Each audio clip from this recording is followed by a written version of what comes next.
Brazilians head to the polls. Stephanie Nolen will be joining us later to talk about the fascinating women who are vying to be that country's president. Also, one feminist decries the sexism in Canadian politics. I'm Madeleine White. Welcome to Globe Now. 4 years ago, Brazil elected its first female president.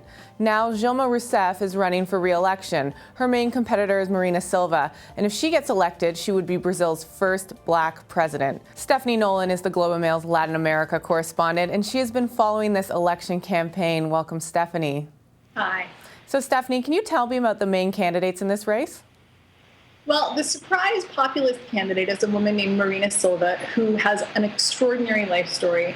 She grew up illiterate in the rainforest. She's the daughter of traditional rubber tappers. She didn't learn to read until she was a late teenager. She's almost died a number of times from different tropical illnesses. She became a proponent of liberation theology and then actually fought alongside Chico Mendes, the legendary activist, to protect the Amazonian rainforest where she lived. She became Brazil's youngest ever senator when she was 36.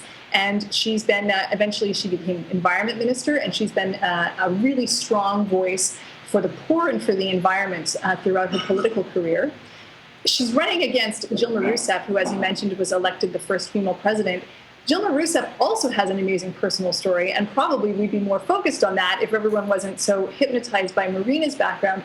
Dilma was actually a Marxist guerrilla in her youth when she fought against Brazil's dictatorship. She was badly tortured for 3 years in an attempt to make her give up her colleagues in the underground. She eventually was released from prison and became a bureaucrat in the New Democracy. She did extremely well, rising through the civil service.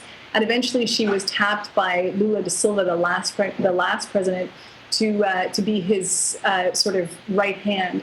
She ran on her own record and has been less successful as president, but she's certainly a very powerful figure in her own right. And then there's a third place candidate who in the last few days has made a very surprising rise in the polls.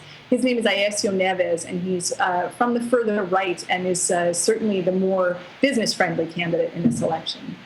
So, I mean, both of these women have incredibly compelling stories. How are voters deciding? So that's an excellent question, and it's really yet to be determined. There's still an extraordinary number of undecided voters with less than 48 hours to go until this election. Ms. Rousseff has the support of poor Brazilians and the new middle class, the people who've done extremely well under her parties. Her party's been in power for now almost 15 years. And people who have seen their standard of living rise, who've benefited from anti-poverty programs, from a higher minimum wage, those people are still really supporting Dilma because they believe that that will protect the benefits they've gained.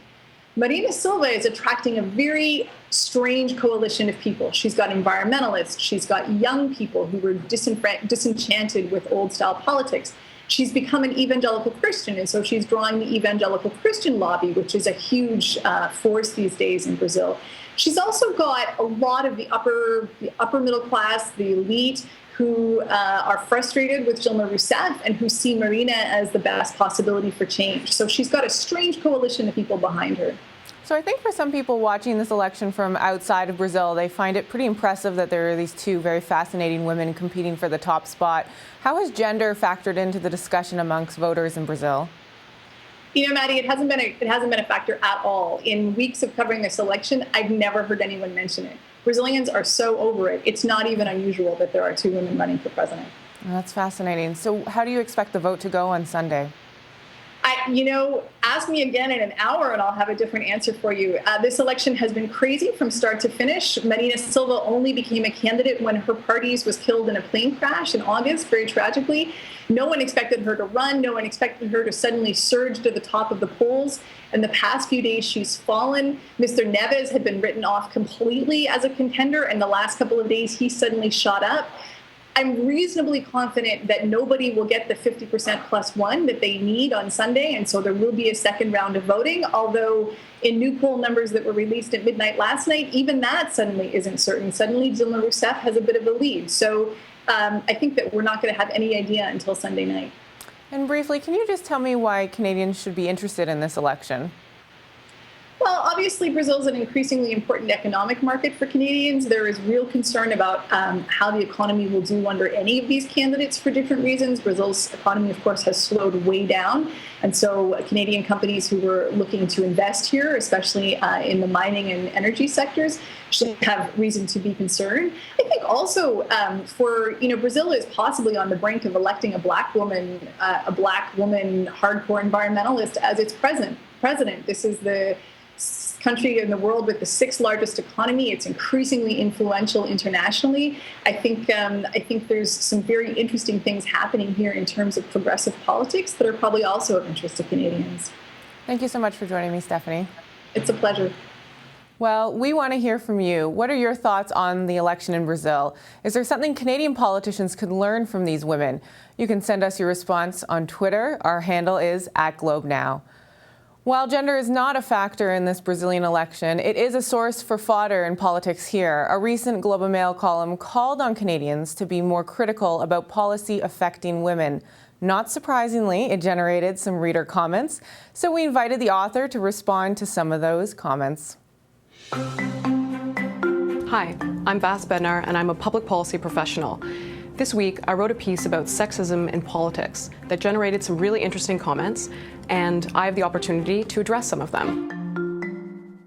The first one comes from screen name Rumpelstiltskin, who accuses me of rendering sexism meaningless with my absurdly Big Tent definition, which nevertheless would never be considered discrimination against men. When it comes to policy and politics, I would define sexism as a package of policy proposals or promises that would end up negatively affecting the socioeconomic outcomes of women.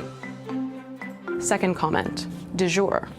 Something like 57% of the voters are women due to women living longer and women being more likely to vote. Very interesting. As such, it is likely that elected governments have pro-women platforms. Otherwise, how could they be elected? Women aren't idiots. How would I explain that women vote for what I have said is a sexist policy package? I would come back to feminists ourselves and say that we lack a cohesive and clear policy agenda. Third comment comes from Rogue Chimp, love the screen name. Excellent article, thanks. We need an effective NAC, National Action Committee. Difficult to do when wealthy corporate donors are organizations run almost exclusively by men. Organizations or institutions have gotten very comfortable counting women, talking about numbers. I agree that that's important, but we have to go further, we have to go deeper, and we have to get more political, even though sometimes that scares people. Politics is the competition of ideas and the pursuit of power, and we're going to have to talk about different parties and different people and what they're proposing if we want to improve women's economic outcomes in Canada. That's it for today's show. Remember, you can find us on Twitter. We're @GlobeNow. I'm Madeleine White. Thanks for watching.